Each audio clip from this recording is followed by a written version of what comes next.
Hi, Chris for Grasshoppers. We're at Early Beach. We're just about to do ocean rafting.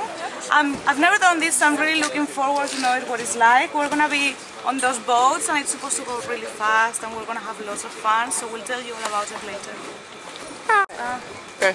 Chris para Grasshoppers, estamos en Early Beach.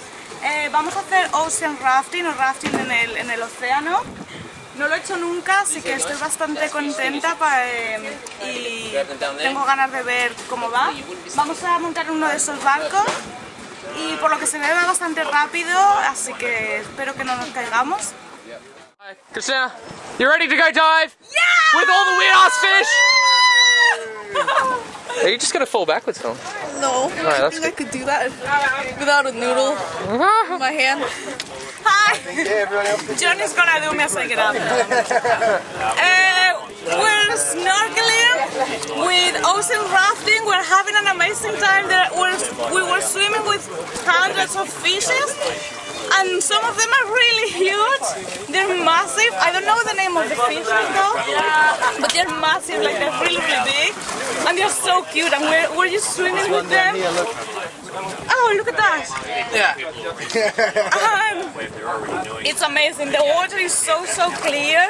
It looks like tap water. It's just really clear. Really Doesn't clear. taste like it though. No, it doesn't. It's very salty. Vale. Hola, estamos buceando en Whitsundays, unas islas increíbles. Esto es alucinante, de verdad. El paisaje es increíble. Hay un montón de islas, me parece que son 14, o así todas verdes, y luego el agua cristalina, súper clarita, que parece agua del grifo. Y estamos aquí buceando con cientos de peces, que son súper monos, mira todos los pececillos, y hay algunos peces que son grandotes, así de grandes. Y dan un poco de miedo porque tienen dientes y te pueden morder, pero es increíble. Estamos aquí nadando con ellos y se te acercan un montón y es alucinante, increíble, de verdad increíble.